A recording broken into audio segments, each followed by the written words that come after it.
10वी आणि 12वी हा शालेय जीवनात शैक्षणिक वर्षाचा पाया जो आहे तो मानला जातो. कालच 10वीचा रिझल्ट जो जाहीर झालेला आहे. काही विद्यार्थ्यांना 100 पैकी 100 मार्क मिळाले आहेत, तर काही विद्यार्थ्यांना जे आहे ते 35 पैकी 35 मार्क मिळाले आहेत. मी सध्या आहे सोलापुरातील जरा चंडक प्रशालेमध्ये. एक विद्यार्थिनी आहे, तिने सर्व विषयात जे आहेत 35 पैकी 35 मार्क जे आहेत ते मिळवले आहेत. आपण त्याकडून जाणून घेऊया.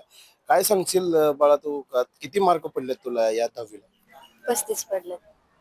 35 पडलेत आणि आमच्या घरच्या वगैरे पडलेत. नाहीतर मी काय घेणार नव्हते ॲडमिशन. आमच्या घरच्यांनी मला आग्रह केला. शाळेतल्या सरांनी, वर्ग शिक्षकांनी, वर्गातल्या मुलींनी वगैरे मला असं हे केलं. त्यामुळे मी घेतलं 10वीचं ॲडमिशन. नाहीतर नापासच होते मी. मग ॲडमिशन न घेण्यापेक्षा सर म्हणले ॲडमिशन घे. नाहीतर एवढं पूर्ण 1 वर्ष वाया जाईल वगैरे. सरांनी मला असं हे केलं. मग ॲडमिशन घेतलं नाही. आजारी होती का तू 10वीला? कशामुळे तुला म्हणजे कमी मार्क पडले आणि पुढे काय करणार? मी आजारी, मला हृदयाचं होलंय ना, त्याच्यामुळे आजारी लय होते. सर लोकांनी तरी मला हे केल्यामुळं मी पास खाटावर तरी पास झाले. काय सांगायला आपली मुलगी जी आहे तिला प्रत्येक विषयात 35 मार्क मिळालेले आहेत. पुढं व्याज म्हणजे शिकावं अशी इच्छा आहे तुझी, शिकवा. पण किती अभ्यास बी केलाय तर ती काठावर पास झाले, पण झाली पास कसं तर शिकवायची इच्छा आहे तिला. त्याच्यामुळे मार्क कमी पडले तरीही ती पास झाली. ती ज्यासारखं आजारी पडत होते, अभ्यास बी जास्त तरी करत होती घरात तेवढं बी, पण घरातलं सगळं बघून करत होती ती. आपल्यासोबत तिचे वडील पण आहेत. काय सांगाल, काय परिस्थिती होती? मुलीला 35 पैकी 35 मार्क मिळाले तरीही आपण आनंद उत्सव साजरा करतो. कारण कसं आहे, मी सर्वात पहिल्यांदा त्या शिक्षकाचा आभार मानतो. कारण तिनं दिवाळी टायमाला तिनं आजारी होती.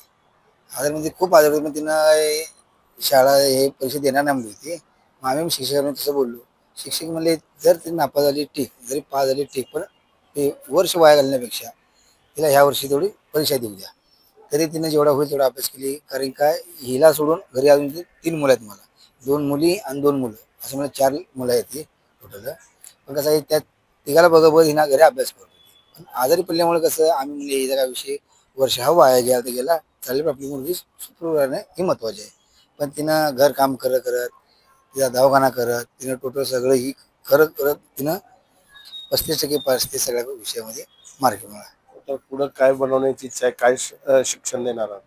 पुढं आता जसं 11वी नंतर मी तिला ग्राउंड करा विषय ठरला. माझ्या मित्राला तरी बोललोय मी. त्याने म्हणते ते, कोण म्हणते हे शिकव, कोण म्हणते ते सायन्स शिकव. मग माझं काय त्यामध्ये का नाही. माझं फक्त एकच, मुली बाबतीत म्हणलं तर माझं एकच, तिला भरती करायचं. कारण का, भरती म्हणलं ना, सर्वात उत्सुक म्हणजे मुलगी शरीराम तंदुरुस्त, म्हणजे कुठल्या ह्याच्यात पण म्हणा, भरती एकच पर्याय असा आहे की मुलीला तब्येती म्हणा किंवा शरीर म्हणा असं फिट बनवतं. तुम्ही पाहू शकता, राज्यात जी आहे ती मुलींनी बाजी मारलेली आहे. पण सोलापूरच्या या विद्यार्थीने जे आहे ते आरोग्यावर आणि घरच्या हालाकीच्या परिस्थितीवर मात करून सर्व विषयात 35 पैकी 35 मार्क करून यश संपादन केले.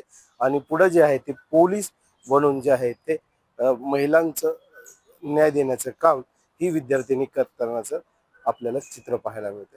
रवी ढोबळे, जय महाराष्ट्र न्यूज, सोलापूर.